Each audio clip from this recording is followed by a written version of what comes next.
काय कमी जास्त पहा, आरशात पाहलं राजानं. रूप पाहता दर्पणी आत दिसे चक्र पाणी. पागल झाला राजा. आरशात देव दिसतो पुढं शेणा, वाटीतल्या पाण्यात देव पुढं शेणा. पागल झाला. शेवटी हजामत झाल्यावर सेना महाराजांच्या रूपातले देव म्हणले, सरकार अजून 1 तास शिल्लक आहे माझ्याकडे. तिथलं सांगतोय मी. मग मालिश करून देतो मी. आणि मग मालिश सुरू केली राजाची. हात लागल्याबरोबर कोड गेली. ती कोड होती अंगाला. हात लागल्याबरोबर. का हात कोणाचा आहे? अरे वैद्याचा हात लागला तर आजार संपतो. तुका म्हणे वैद्य राजा पंढरीचा निवास. कोड गेली आणि त्याला एकदम शीतलता प्राप्त झाली. राजा म्हणला, शेणा इतके वर्ष हजामती करतो पण एवढा फायदा नाही झाला व कधी. अरे माझी कांती चकाकायला लागली. कोड होती जन्माची, सोन्यासारखं शरीर झालं आणि शीतलता प्राप्त झाली. तुझ्या हातात काहीतरी जादू आहे. सेनाच्या रूपातले देव म्हणले, जादू कशाची सरकार? काडी मोडायला आणि कावळ्या उडायला. तसा तुमचा आजार जायला आणि माझा हात लागायला. नाही बाबा, मी आज तुझ्या सेवेवर प्रसन्न आहे. सोन्याच्या वंजळभर मोहरा आणल्या राजानं.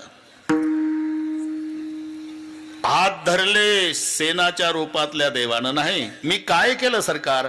माझं कर्तव्य केलं. नाही मी प्रसन्न आहे. हो नाही करता करता वंजळभर मोहरा सेना महाराजांच्या धोकटीत टाकल्या. धोकटी उचलली देवानं. जिथून आणली होती VIP तिथं नेऊन लटकवली. इकडे वारकऱ्याच्या हजामती झाल्या. आणि बायको म्हणली, ते सेवक आले होते राजाचे, हजामत करायची म्हणले राजाची. तू काय म्हणली? हादराच बसला सेनावर. मी म्हणलं त्या वारकऱ्याच्या हजामती चालल्या, हजामती करतोय माझा पती, त्या झाल्या म्हणजे पाठवते. काय करून बसली? आधीच ते गरम डोक्याचा आहे. तशीच घाईत झोकटी उचलली. जो खरा शेणा पळत आला. राजाला दंडवत. काय झालं शेणा? काही नाही, उशीर झाला, क्षमा करा. म्हणजे तुमची हजामत करायला यायला उशीर. अरे तू आताच गेला. गरीबाची चेष्टा करू नका सरकार, मी आलो नाही. अरे तू आताच गेला सेना, माझी एवढी सेवा केली. हे बघ सोन्यासारखं शरीर चकाकायला लागलं. मला शीतलता प्राप्त झाली. कोड संपली. अहो माझ्या पांडुरंगाची शपथ घेऊन सांगतो सरकार, मी आलो नाही. अरे तू आला बाबा. तुला खोटं वाटत नको म्हणत होता तरी वंजळभर सोन्याच्या मोहरा तुझ्या धोकटीत टाकल्या. एकदम सेना मांडी घालून खाली बसला. अशोकराव धोकटी उघडली, पाहिलं तर सोन्याच्या मोहरा. हुंदके देव देव रडू लागला. राजे म्हणले, का रडतो सेना? माझ्या बापाचे शब्द आठवले सरकार. मरताना माझा बाप देवीदास म्हणाला होता, सेना पंढरीचा पांडुरंग त्याच्या भक्ताची सेवा करणाऱ्याची सेवा करतो. आज अनुभव आला राजे. मी वारकऱ्याच्या हजामती केल्या आणि माझ्या जगाच्या बापानं तुमची हजामत केली. आता सेवेचा राजीनामा. आजपासून मी माणसाची सेवा करणार नाही, देवाची. आणि मग सेना महाराज महाराष्ट्रात आले. आल्यावर पंढरपूरला पांडुरंगाचं दर्शन घेतलं अशोकराव. आणि मग महाद्वारात नामदेव महाराज भेटले. नमस्कार केला. आपण? मी इथलाच आहे, नामदेव शिंपी. तुम्ही? तसे आम्ही महाराष्ट्रातले, पण 7 पिढ्यापासून पोट भरायला गेलो तिकडे बुंदेलखंड. रामसिंहाच्या पदरी सेवा आमचे वडील देवीदास. आणि महाराष्ट्रातले एक संत विठ्ठलपंत, माझे वडील न विठ्ठलपंत हे गुरुबंधू. एकाच गुरुकडे शिकले, रामानंदाकडे. माझे वडील म्हणायचे, एकदा तरी पंढरपूरला दर्शनाला जा, पण कार्यव्यापामुळे येता नाही आलं नामदेवराय. पण 1 महिन्यापूर्वी एक घटना घडली. काय बाबा? मी वारकऱ्याच्या हजामती करत होतो आणि हा जगाचा बाप माझ्या मालकाची हजामत करत होता. सोन्याच्या मोहरा माझ्या धोकटीत निघाल्या. मी राजीनामा देऊन आलो. माझे वडील म्हणाले होते की माझ्या गुरुबंधूला 4 मुलं आहे आळंदीला. 4ही अधिकारी आहे. निवृत्ती, ज्ञानदेव, सोपान आणि मुक्ताबाई. तेव्हा आता विठ्ठलाचं दर्शन झालं. नामदेवराय, मला आता अलंकापूरला जाऊन माऊलीचं दर्शन घ्यायचं आहे असं म्हटल्यावर नामदेवरायाचं रडणं सुरू झालं. सेना, उशीर झाला तुला. म्हणजे 1 महिन्यापूर्वी सोहळा झाला, माऊलीनं समाधी घेतली, आता तुला दर्शन नाही मिळणार. आणि मग नामदेवाच्या गळ्याला बिलगू बिलगू सेना महाराज रडले. का रडतो बाबा? नामदेवा, मला विठ्ठलाचं दर्शन झालं नसतं तरी चाललं असतं, पण माऊलीचं दर्शन व्हायला पाहिजे होतं. का? जगावर अगणित उपकार.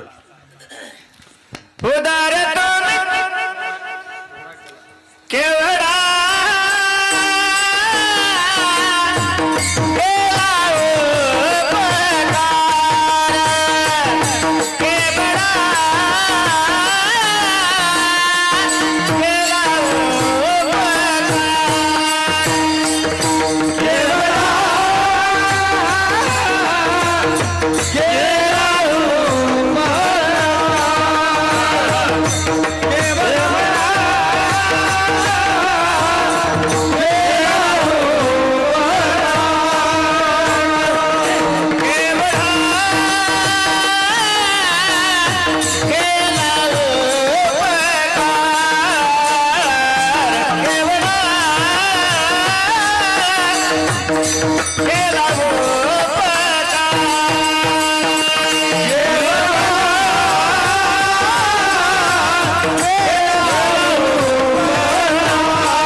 दर्शन झालं नसतं नामदेवा तरी चाललं असतं, पण माऊलीचं व्हायला पाहिजे होतं. का? केवढा केला उपकार. सहज शब्द आहे, सहज बर का बारड बाबा. केवढा केला उपकार. एवढा आणि केवढा शब्द जवळचे वाटतात, पण जमीन आसमान इतकं अंतर आहे. थोडी मजा पहा शब्दाची. एवढा इथं मर्यादा आहे आणि केवढा हा अमर्याद आहे. हे दोन्ही प्रमाण तुम्हाला पाठ आहे. तुम्ही सनकादिक संत, मनविता कृपावंत, एवढा करा उपकार, सांगा देवा नमस्कार. तुम्ही संत आहे ना, मग गेला म्हणजे एवढा उपकार करा, माझा देवाला नमस्कार सांगा. एवढ्याला मर्यादा आहे, पण केवढा केला अमर्याद आहे.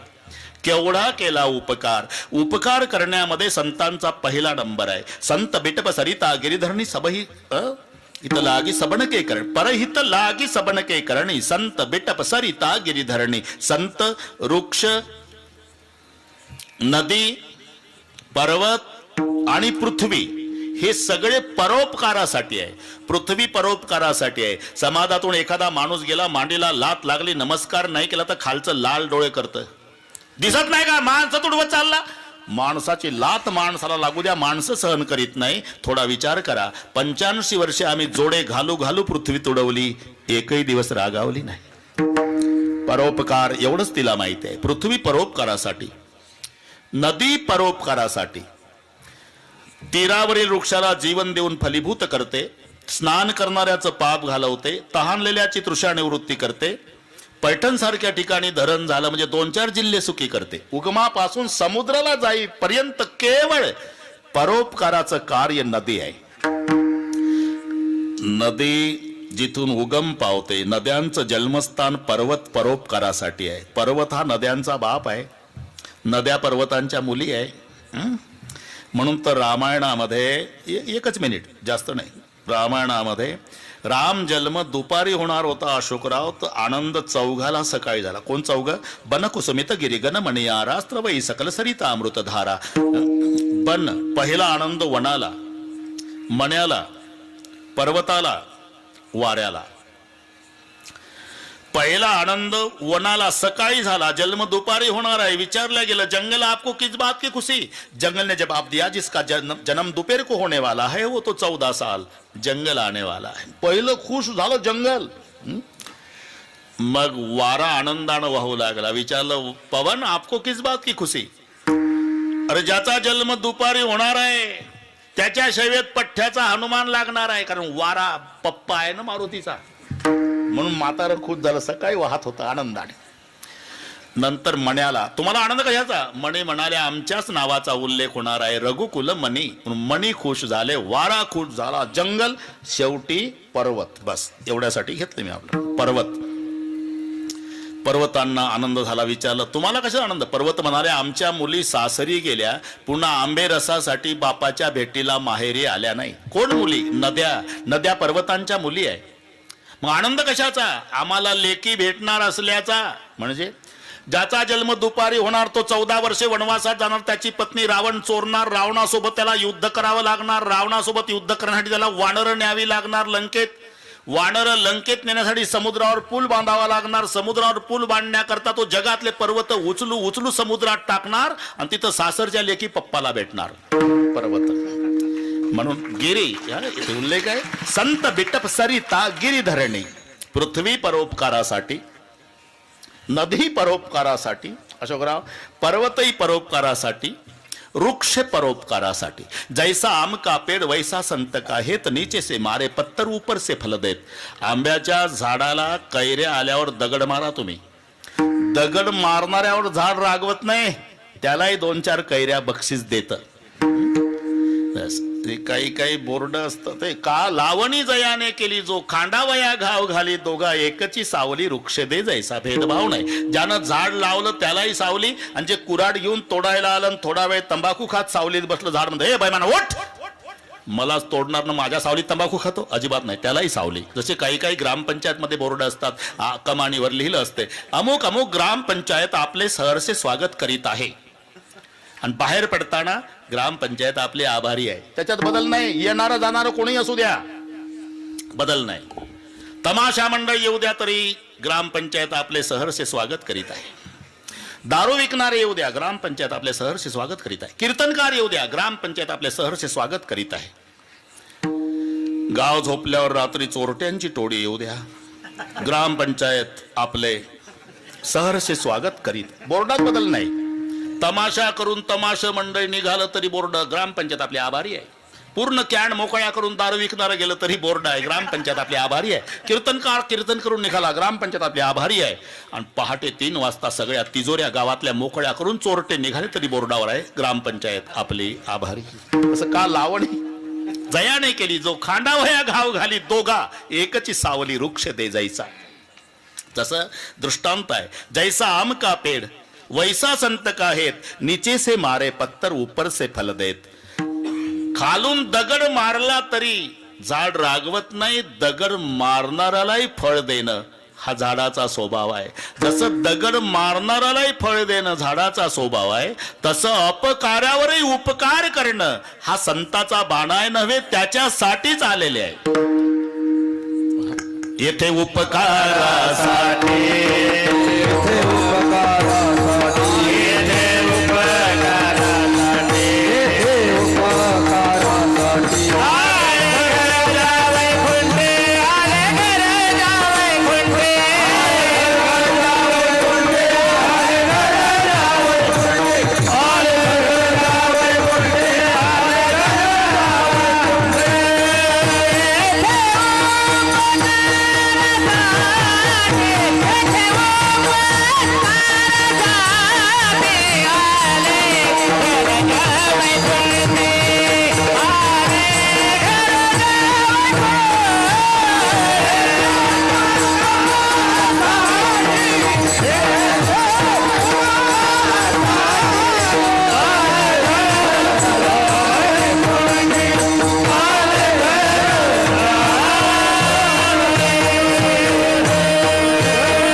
आलेले आहे. येथे उपकारासाठी. काही उपकार करतात अशोकराव, याच्यात 4 तुकडे पडतील.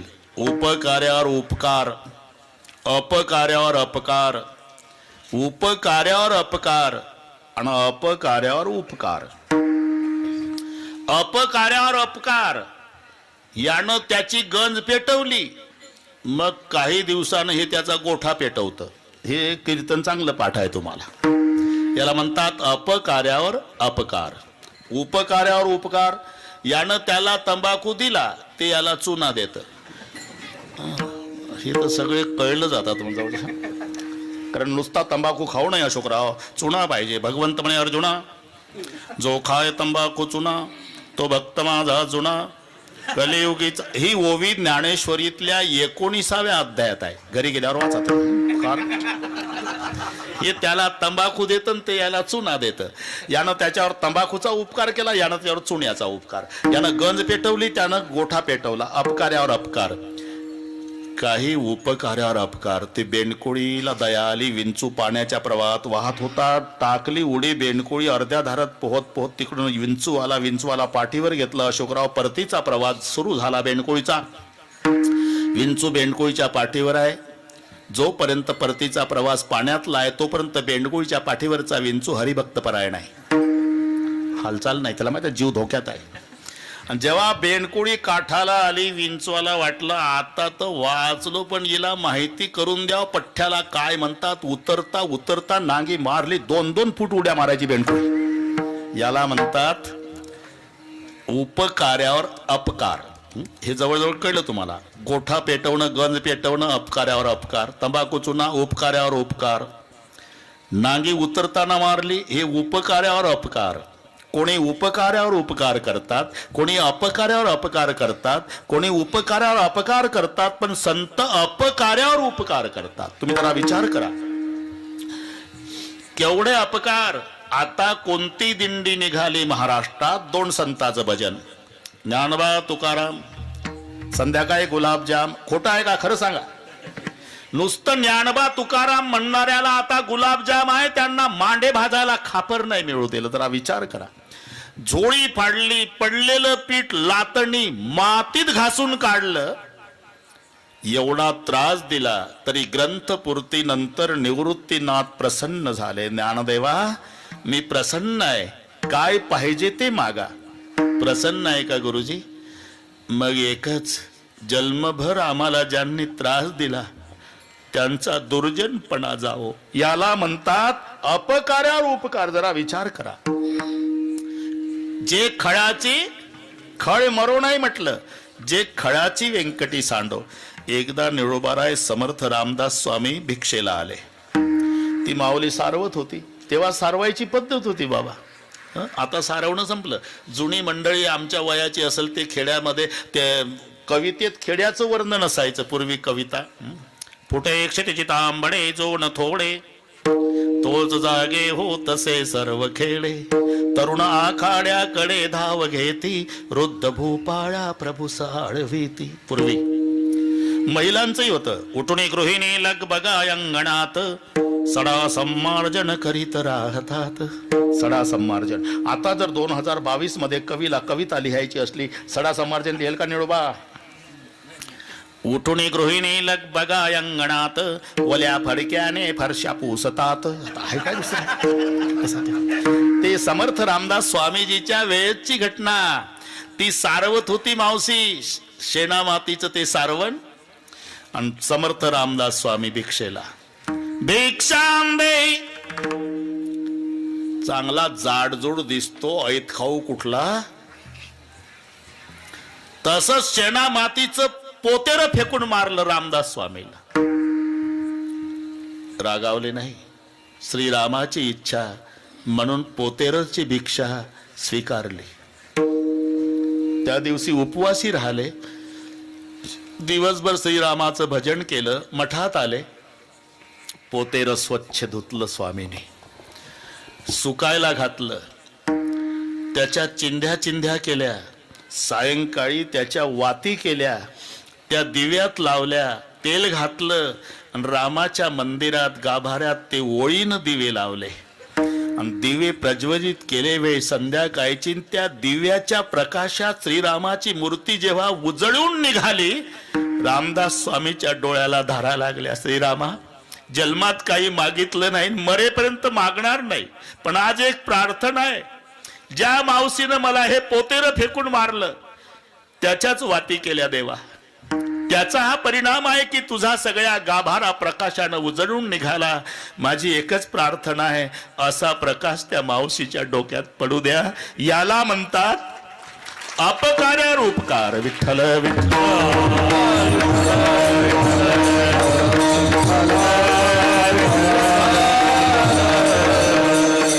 म्हणून सेना महाराज रडतात. पंढरपुरातलं दृश्य. नामदेवाच्या गळ्याला, संत नामदेवाच्या गळ्याला, नामदेव बाबा, नाही देवाचं दर्शन झालं असतं तरी चाललं असतं, पण माऊलीचं झालं पाहिजे होतं का? केवढा केला उपकार, केवढा केला. कारण निळोबार आहे, देवाचे उपकार आहे, संताचे उपकार आहे. फरक आहे. देवानं गुह्य सांगितलं, एक लक्षात घ्या. त्यानं इति गुह्यतमम शास्त्र इदम उक्तम मया अनघ. तू निष्पाप आहे, तुलाच सांगतो, गुह्य शास्त्र. पण माऊलीनं ते प्रगट केलं. प्रगट गुह्य बोले. म्हणून जे गीतेत आहे ते ज्ञानेश्वरीत आहेच, पण ज्ञानेश्वरीत आहे ते गीतेत नाही, हे लक्षात ठेवा. आता थोडीशी वेळ घेतोच तुमची, आणि किती वाढली तरी 11ला नमस्कार करतो. आमच्या अशोक पाटलाला माहिती आहे आता 70 चालू आहे, पण कार्यक्रम 3 आहे बरं का. बारड बाबा सकाळचं कीर्तन, दुपारचं 2 ते 5 रामायण, पुन्हा रात्रीचं कीर्तन. 2-3 तास झोपायला मिळते. आज जेवायला मिळाल्यानंतर मग गाडीतच चपात्या. पण उद्या सकाळी शिर्डीला सकाळी 9 ते 11, 2 ते 5 आडगाव औरंगाबाद जवळचं रामायण, रात्री केजला कीर्तन. परवा सकाळी नगरला पुन्हा रामायण 2 ते 5, पुन्हा त्या मांदळे म्हणून गाव तिथे. हे 5-7 तास बोलतो फक्त. तुम्ही नका काळजी करू. ते आमचं ते कसं होतंय मलाही कळत नाही. पण इथे सुभाषराव इथे आलो ना, महाजनसागर पाहला, भाग गेला सीन गेला, अवघा झाला आनंद. म्हणजे पुढच्या वर्षी माझी तारीख घ्यावी, बारड महाराज हा वशिला लावत नाही. ही वस्तुस्थिती सांगितली. बसेल्याचं काय सांगते. निळोबाराय गीतेत आहे ते गुह्ये, ज्ञानेश्वरीत प्रगट. दोनमध्ये हा फरक आहे. वेद 4 भूमिका, बरं सांगतोच, 4 भूमिका. वेद डॉक्टर आहे, ज्ञानोबाराय आई आहे, भगवान आमचा बाप आहे, गीता हे औषध आहे. बाळ आजारी पडलं म्हणजे बापाचं कर्तव्य असतं. बाप त्या लेकराला घेतो, दवाखान्यात नेतो, वेळ कमी असल्यानं लगेच डॉक्टर तपासतो. वेळ कमी आहे ना. अमुक अमुक औषध घेऊन या. मग बाटली घेऊन येतो. बाप 2 चमचे सकाळी, 2 दुपारी, 2 संध्याकाळी. अमकं खायला द्या, तमकं खायला देऊ नका. 70 रुपये काढा. इथे डॉक्टरचं काम संपलं. तसं वेद डॉक्टर आहे. अहितापासून काढी तेही तर देऊनी वाढ नाही. श्रुती परवती मावली जगा. हे डॉक्टरची भूमिका वेदाची आहे. तिथून पुढे बापाचं काम सुरू होते. मग बाप एका कडेवर बाळाला घेतो, एका हाती बाटली घेतो. बाटली म्हणजे औषधाची. फिरू नका फलत. आणि बाटलीला बाळाला घेऊन बाप घरी येतो. आईला सांगतो, हे बाटली हे बाळ 2 चमचे सकाळी, 2 दुपारी, 2 संध्याकाळी. अमकं खायला दे, तमकं खायला देऊ नको. आता ऑफिसची वेळ झाली, मी चाललो. इथे काम बापाचं संपलं. दवाखान्यात काम डॉक्टरचं संपत. औषधाची बाटली बाळ आईच्या ताब्यात दिल्यावर तिथे काम बापाचं संपत. तिथून आईचं सुरू होतं. मग आई मांडीवर बाळाला घेते, एका हाती बाटली घेते, चमचा घेते. पहिल्यांदा बाटलीचं सील तोडते आई. तसं गीता हे औषध आहे. गीता रूपी औषधाच्या बाटलीला संस्कृतचं सील आहे. कृष्ण रूपी बापानं हे बाटली आमच्या आईच्या ताब्यात दिली, ज्ञानोबारायाच्या. मग माऊलीनं पहिलं काय केलं? बाटलीचं सील तोडलं. संस्कृताची गाठी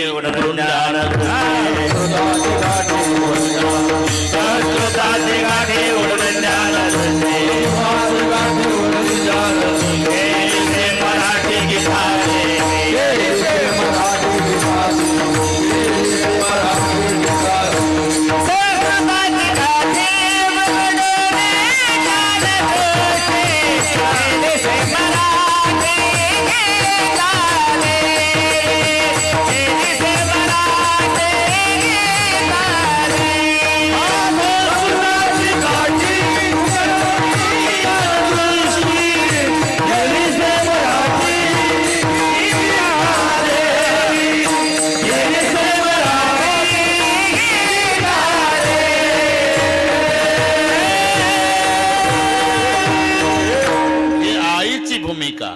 आईनं पहिलं बाटलीचं सील तोडलं. गीता ही औषधाची बाटली, त्याला संस्कृतचं सील तोडलं आमच्या आईनं, ज्ञानोबारायाने. केली से मराठी गीता देवी. आणि एक एक चमचा लेकराला पाजल्या. म्हणजेच ज्ञानेश्वरीच्या 9000 ओव्या हे चमचे पाजले लेकराला. ब्रह्म साम्राज्य दीपिका वर्णी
हे 700 तोळ्याची सोन्याची लगड आहे.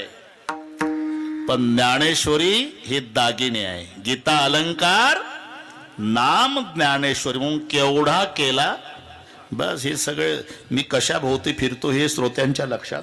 केवढा केला, देवापेक्षाही उपकार. म्हणून केवढा केला उपकार. आता उपकार करणाऱ्याजवळ उदारता पाहिजे अशोकराव. अरे आजोबा नातवाला विंचू उतरायचा मंत्र शिकवत नाही. कारण आज्याला माहिती आहे नातवाला मंत्र शिकवला की माझा तंबाखू गेला. कारण याच्याकडे विंचू चावलेलं येतं. ते म्हणतं उतरवतो पण मला 25 रुपये दे. तेवढ्यात पुढ्यात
म्हणून उदार तुम्ही संत, माय बाप कृपावंत, केवढा केला उपकार.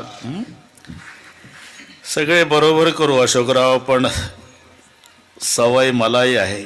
इथेही 8:45 सुरू केलं. हुशार मंडळी, हुशार आहे. बरोबर 11ला मोकळे करतो. तुम्हाला काही काळजी नाही, फक्त थोडासा त्रास देतो. हात वर करा, टाळ वाजवायचे नाही, माईकवर बोलायचं नाही, मृदंग वाजवायचे नाही. 5 मिनिट ब्रह्मलीन प्रातस्मरणीय सत्यानंद स्वामी सरस्वतीजी साठी भजन.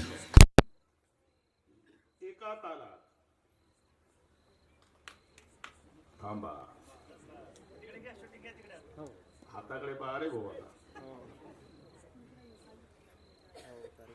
विठोबार कुमाई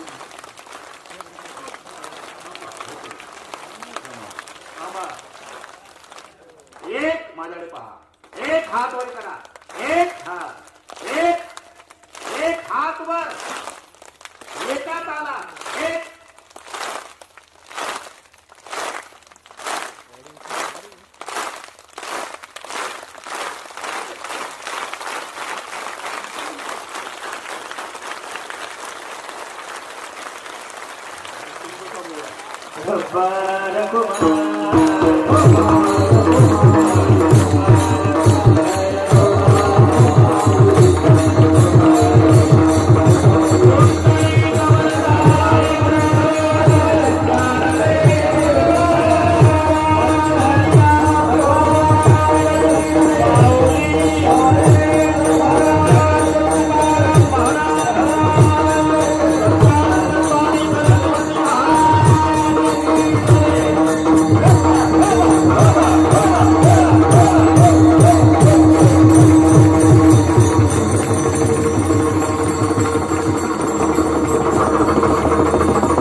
आनंद की भी जय. बैराम दादा खोटं बोलतो. बरं ठीक आहे, पण पखवात खरा वाजवतो. बाकी खोटं बोलू द्या. अरे हे गुणीजन मंडळी हे पूर्वजन्मातले इंद्र आहेत अशोकराव. चुकून आले इकडे. इंद्र आहे हे सगळे. गायनाचार्य अर्जुनाच्या भूमिकेतले आहे. ही सगळी गुणीजन मंडळी म्हणजे आमच्या वारकरी संप्रदायाचं सौंदर्य. लक्षात. आनंद त्याच्यामुळे. नोहे एकल्याचा खेळ. लावणी, मृदंग, श्रुती, टाळ, घोष त्याच्यापासून होणारा आनंद, त्याचं नाव ब्रह्मरस. सेऊ ब्रह्मरस आवडीने. आवडीने बरं का. मोहाचा रस आहे पण आवडीनं नाही. ते वाकडं तिकडं तोंड करून आहे.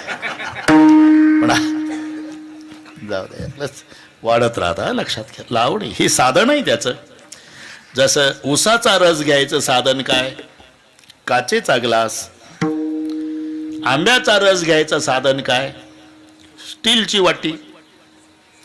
मोहाचा रस घ्यायचं साधन काय? तुटक्या दांडीचा कप. हे सगळे साधनं पाठ आहे तुम्हाला.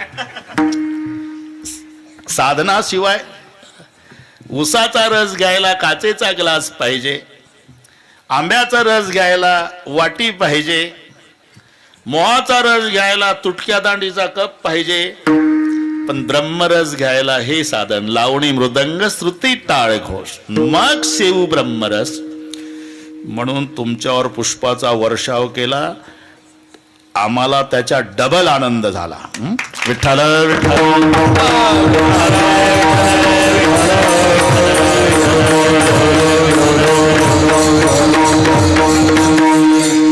आता बुवाचं जास्त कौतुक चाललं आणि हे माग पडले. काही नाही, माझंच टिपण पाठ करतंय ते गाडीत बसल्यापासून संध्याकाळपर्यंत कॅसेट लावून, आणि तसंच सांगतं त्याचं कौतुक. आणि तो निघून जातो आणि हे बसते कणिक काढत. म्हणून गुणीजन मंडळ हे त्रेतायुगापासूनच साधन आहे हे. काय ते आहे ना त्रेतायुगात बाजई ताल तबला नाही. त्रेतायुगात विना आणि पखवा दोनच साधनाचा उल्लेख आहे. बाजई ताल पखावज वीणा नृत्य करई अप्सरा प्रवीणा ब्रह्मादिक सुर नारी नवीन सकल असंसर कला प्रवीण करई गान बहुतान तरंग गौविध खेडई पाणी पतंग बाजई ताल मृदुंग अनुप वगैरे वगैरे मध्ये पुन्हा वाढल, हे पुन्हा वाढल. पण हे हा आधार आहे. आनंद वाटला ना सगळ्या गुणीजनांना. मृदंगाचार्य असतील, गायनाचार्य असतील, सर्वांना एकदा कोटी कोटी धन्यवाद देतो आणि सर्वांना विनंती करतो या गुणीजनासाठी एकदा टाळ्या वाजवायच्या.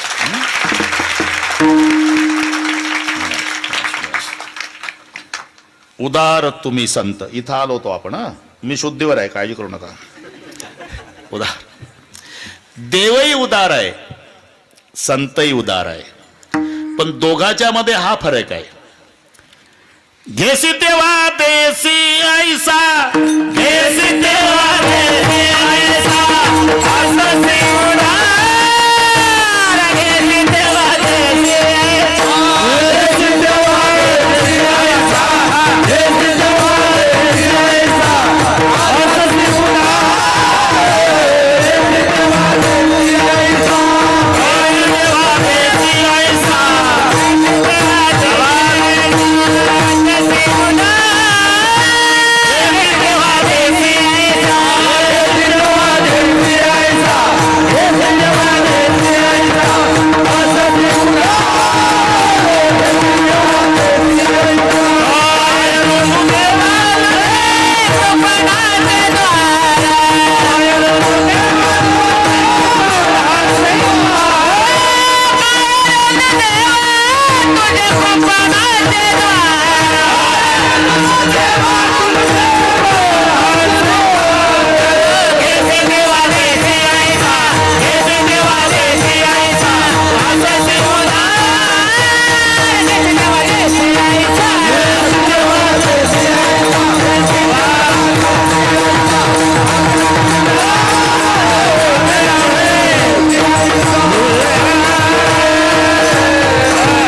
संतही उदार आहे, पण फरक आहे. घेसी तेव्हा देसी ऐसा अससी उदार. नामदेवराय भांडले देवासोबत, तुझ्यापेक्षा आमच्या गावचा दुकानदार चांगला आहे देवा. का? गोडे तेल देतो, साखर देतो, गव्हाचं पीठ, तांदूळ देतो, पैसे महिन्यानं घेतो. तू आधी घेत मग देतो. दुकानदार बरा. काय घेतलं कोणाचं, काय घेतलं कोणाचं याच्यावर कीर्तन होईल 2 तास. काय घेतलं नंतर बघू, पण घेतल्याशिवाय कोणाला काय दिलं सांग. सांगत्वा कवना काय दिले, सांगत्वा कवना काय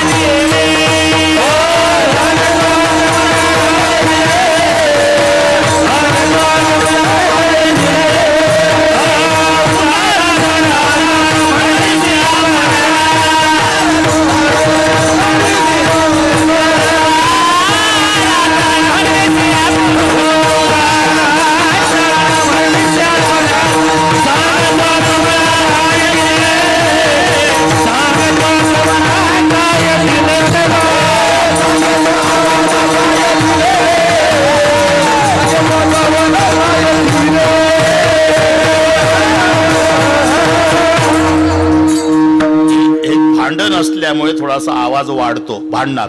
सांगतो कवना काय दिले, सांगतो कवना काय दिले, असं जमते का? अरे प्रसंग उभा झाला पाहिजे.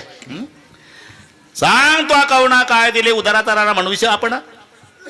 ते द्रौपदीला नाही का अन्न दिलं, माहिती आहे? पहिलं भाजीचं पान खाल्लं, मग दिले अन्न ऋषी लागे, घेसी तेव्हा देशी. द्रौपदीचं जाऊ द्या, अजून काय दिवा लावला? अजून सुदामजीला नाही का सोन्याची नगरी, कशाला 7-12 ओपन करता देवा? आम्हाला माहिती आहे. उपवाशी आलं ते घरून, उपवाशी आलं. आता सगळ्यांना पाठ झालं अशोकराव, सगळे कीर्तनकार. आता सुदामजी, शिवाजी राजे, आई, म्हणजे हे त्याच्यामुळेच पाठ झालं सर्वांना. आता मी 2च मिनिट घेतो. उपवाशी आलं, मग उपवाशी आल्यावर खरं सांग देवा, तू उपवाशी होता का तो? तू तर बदामचा शिरा खाऊन तयार होता. त्याला आल्या आल्या विचारलं, भाभीजी ने क्या भेट पठाई, चावल 3 पसे सुदाम जी को, देखत श्याम हसे. पहिलं त्याला विचारलं, वहिनीनं काय पाठवलं का? पोहे सुदाम देवाची आणि फाके मारे कोरडीची. मुष्टीभर पोह्यासाठी मन केले हळूवट, आणि मग तया उत्कृष्ट राज्य दिले. सुदाम्याचं जाऊ द्या, द्रौपदीचं अजून काय? बिभीषणाला नाही का लंका दिली? आता काय बोलायला लावता देवा? बिभीषणाला लंका दिली त्याच्या बापाची का तुझ्या बापाची? खरं सांग. अरे त्याच्या बापाची इस्टेट त्याला मिळणारच होती, 7-12 त्याच्याच नावानं होणार होता, त्याला मागायची गरज नव्हती. शरण आला तुझं मूर्ख बिभीषण, त्याने लंकादान मागितले. बरं आधी विचारलं का नाही, रावण कशानं मरतोय, इंद्रजित कशानं मरल, कुंभकर्णाचं मरण सांग. अरे वैरियाचे घर भेदेत्वा घेतले, त्याचे त्यासी दिले नवल काय? म्हणून घेसी तेव्हा देसी, ऐसा अससी उदार. देव उदार आहे, पण आधी घेतो नंतर देतो. संत तसं नाही. मी सांगून गेलो, प्रमाण होऊन गेलं. उदार तुम्ही संत, उदार. पुढे माय बाप कृपावंत. संताला माय बाप म्हटलेला आहे. आता जन्म ज्याच्यापासून झाला ते माय बाप, पण एक पुन्हा जन्म होतो. गुरुपासून दीक्षा ग्रहण, तो शिष्याशी नवा जन्म जाण. मग गुरु मायबाप संपूर्ण ऐक लक्षण उद्धवा. हे मायबाप तोपर्यंत जगला ते आयुष्य हिशोबात नाही, परमार्थामध्ये. 1400 वर्षे जगले चांगदेव बाबा, पण कबूल केलं आजी जन्म आलो, गुरुपुत्र झालो. का? गुरुपासून दीक्षा ग्रहण, तो शिष्याशी नवा जन्म जाण. गुरु मायबाप संपूर्ण या नयाण, मायबाप पण कृपावंत. कृपावंत का? सर्पिणी सारखी माय न बोक्यासारखा बाप असेल तर त्याला कृपावंत मायबाप म्हणत नाही. बोक्या पिले खातो, सर्पिणी अंडे गिळते. म्हणून मायबापे जरी सर्पिणी की बोकान, त्याच्या संगे सुखा न पवे बाळ, पण संत कृपावंत मायबाप. केवढा केला उपकार, काय वानू मी पामर. वर्णन करायला शब्द नाही, एवढा उपकार केला. ते वर्णन करण्यासाठी प्रयत्न, बरे का बारड बाबा. तुमचे वर्णावया महिमान, सरस्वतीनं केला पण, पयोब्धीची शाई करून गुणवर्णित शारदा. सरस्वतीनं प्रयत्न केला, पृथ्वीचा कागद केला, समुद्राची शाळी केली, 18 भार वनस्पतीची लेखणी केली. 18 भार वनस्पती त्याची लेखणी धरुणी हाती, पृथ्वीचा कागद करुणी प्रीती, गुणवर्णित शारदा. झालं काय? समुद्राची सरली शाळी, लिहितान पुरे मही, ब्रह्मकुमारी लागली पायी, तुमचा नवलाव देखुनी. 18 भार वनस्पतीची लेखणी संपली, समुद्राची शाई संपली, पृथ्वीचा कागद संपला, आणि सरस्वती थकली. हे लक्षात आलं ना? समुद्राची सरली शाळी, लिहिता न पुरे मही, ब्रह्मकुमारी लागली पायी. जिथं सरस्वतीनं वर्णन शक्य झालं नाही, तेथे माझा काय कोण तो विचार, तेथे माझा काय कोण तो विचार.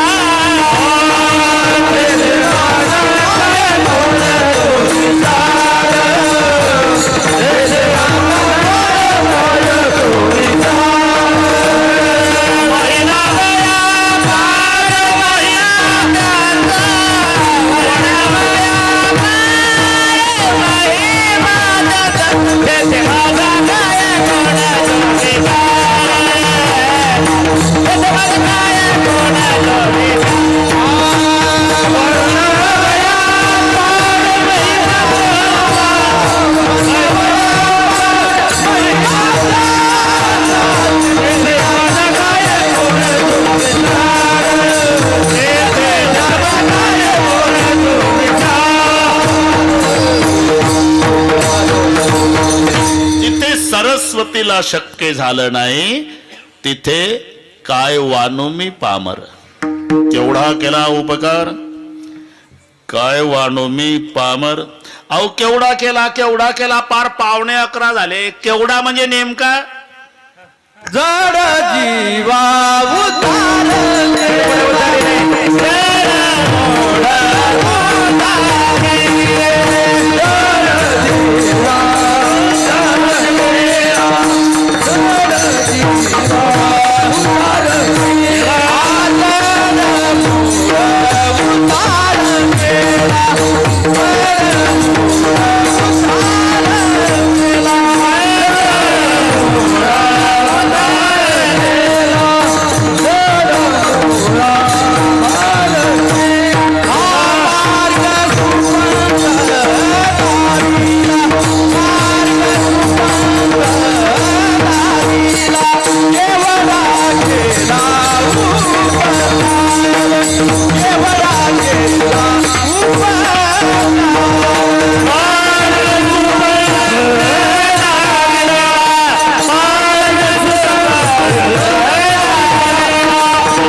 केवढा म्हणजे जड मुढा उद्धार केला, मार्ग सुपंत दाविला, केवढा केला उपकार.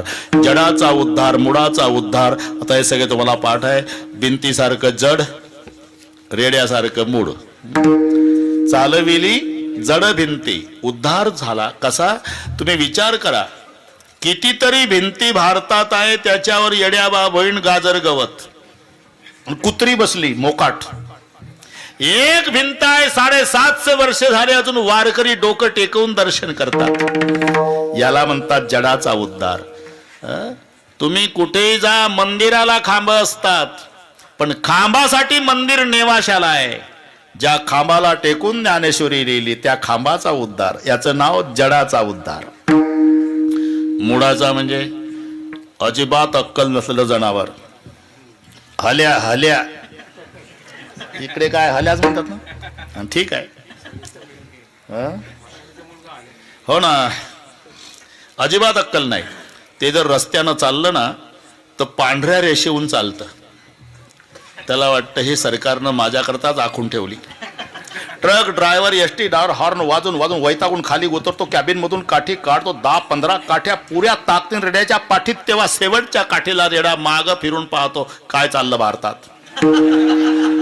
इतकं बेअकली जनावर.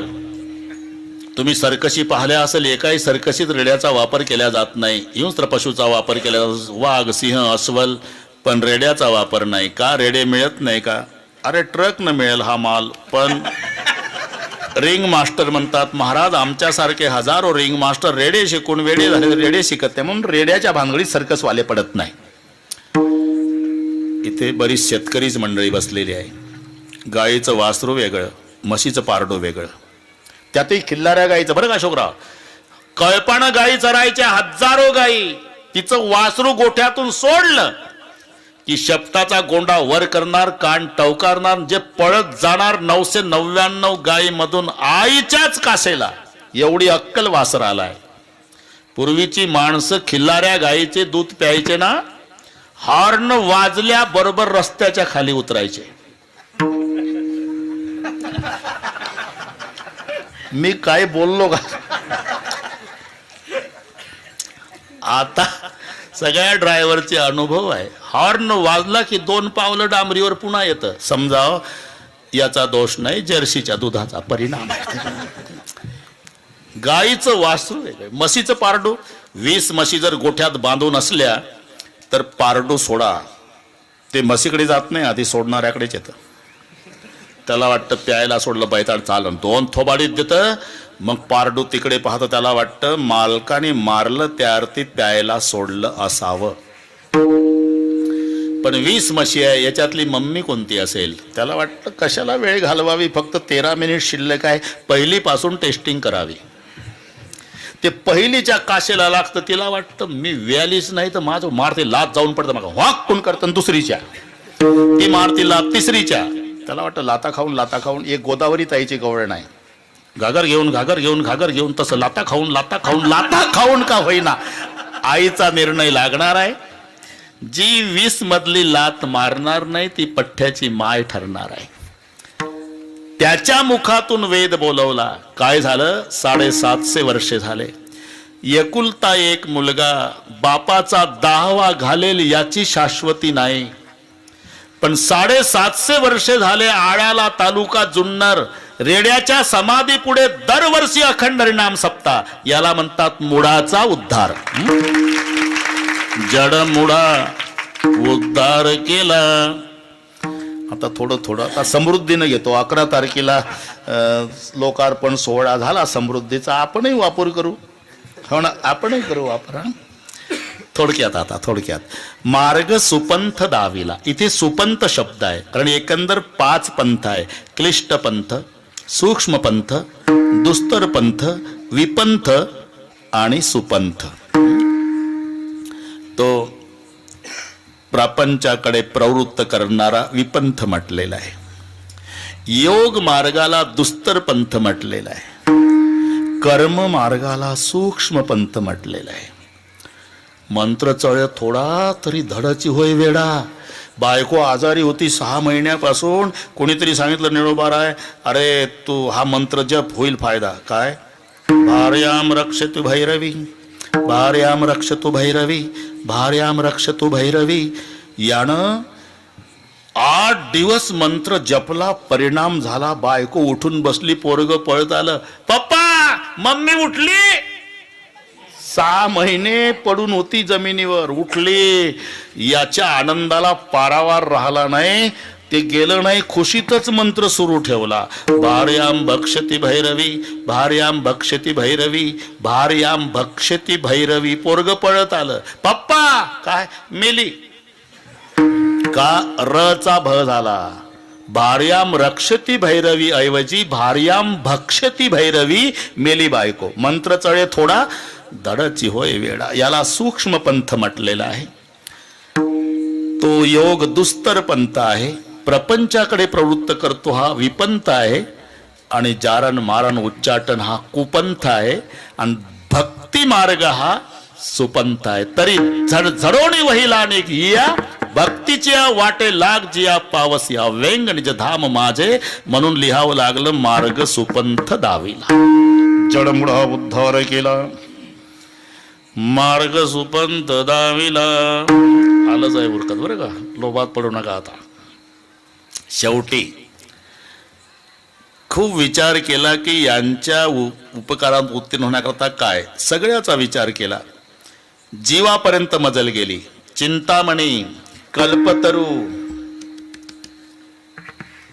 शरीर, शेवटी जीव. हे सगळे माहिती आहे तुम्हाला. चिंतामणी देऊन उतराई व्हावं तर चिंतामणी चिंता वाढवतो. संताने अचिंत्य परमात्म्याची प्राप्ती करून दिली म्हणून चिंतामणी कमी पडला. कल्पतरू देऊन उतराई व्हावं तर कल्पतरू कल्पना वाढवतो. संतांनी निर्विकल्पाची प्राप्ती करून दिली. कल्पतरू कमी वाटला. देहानं उतराई व्हावं तर देह नाशिवंत आहे. संतांनी अविनाशाची प्राप्ती करून दिली. शरीरही कमी वाटलं. जीवे व्हावे उतराई तो समूळ मिथ्या पायी. संतांनी सत्य परमात्म्याची प्राप्ती करून दिली म्हणून जीवही कमी वाटला. म्हणून शेवटचं चरण सेनामणे उतराये, सेनामणे उतराये, सेनामणे उतराये, सेनामणे उतराये, सेनामणे उतराये, सेनामणे उतराये, सेनामणे उतराये.